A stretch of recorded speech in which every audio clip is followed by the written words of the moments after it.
Welcome back to our special coverage of the Ohio murder mystery. And if you think that mystery is solved with the arrest of an Illinois surgeon, think again. We know investigators tracked down the suspect through a vehicle, and we assume they have a lot more evidence than they're letting on, much of it likely from the crime scene itself, the gentrified home of Monique and Spencer Tepe. What exactly happened inside that home in the minutes leading up to and right after 3:52 a.m.? That is the exact time that police say the Tepes died, 3:52 a.m. And the fact that police have it that specific, well, that points to evidence that we can only guess at.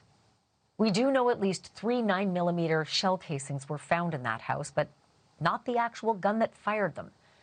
We also know there were no signs of forced entry. It's mystifying. How did the killer get in? Was he careful but not careful enough? Did he commit the murders quickly? Or did he toy with his victims, given the state of mind a killer might be in? And what about the children in the house? Thank God they weren't physically harmed. But why weren't they? Was it luck or was it deliberate? I'm joined now by someone who knows how to see the big picture in a murder case like this. Chris McDonough is a retired homicide detective and the director of the Cold Case Foundation. He's also the co-host of The Interview Room. Chris, good to have you back on the show. Thank you for this. First, let's start with the precise time of death. 3:52 a.m. Everybody is asking, how on earth could police know it down to the minute?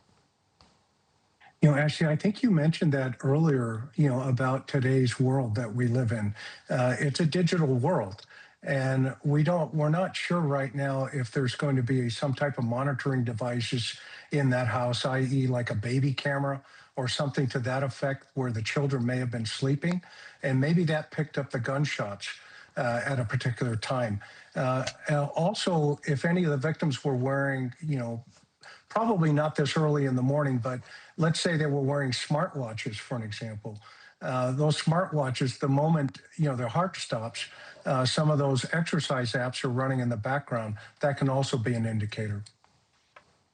Is it possible that evidence would indicate in the home that someone who is hell-bent on exacting vengeance might decide to toy with victims beforehand? Meaning, it's not enough just to shoot them dead. I need to give you a message beforehand. And if so, what kind of evidence might they find? Yeah, that's a great question. And let's always remember, he's been thinking about this for at least 10 years. I mean, this just didn't happen. He has been obsessed with this. And so, if there's indication in the wound patterns of potential torture, i.e. what we would call pre-incident behavior, is he keeping the male alive in front of his ex, allegedly if he's our guy, or is he, pushing her to the edge to where he's getting the thrill out of watching her as he's, torturing the male? That will be really interesting when the final autopsy results come out. Yeah, it just devastates me to think what might have happened before the actual deaths were exacted.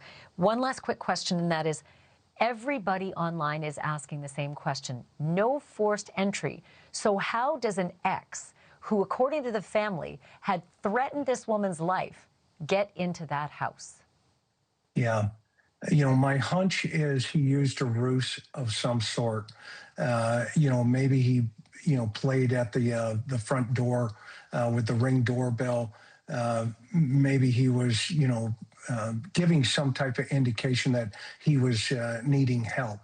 And I suspect that potentially the male was the first one to make contact with him.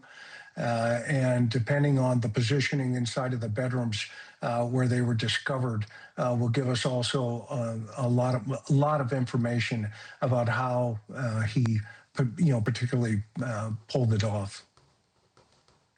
And again, he is innocent until proven guilty. The charges against him are the most serious. They can bring with them the death penalty. Chris McDonough, as always, I love talking to you. Thank you for this. Thank you for watching. Subscribe below and download our NewsNation app right now on your phone, and you will get fact-based, unbiased news for all Americans.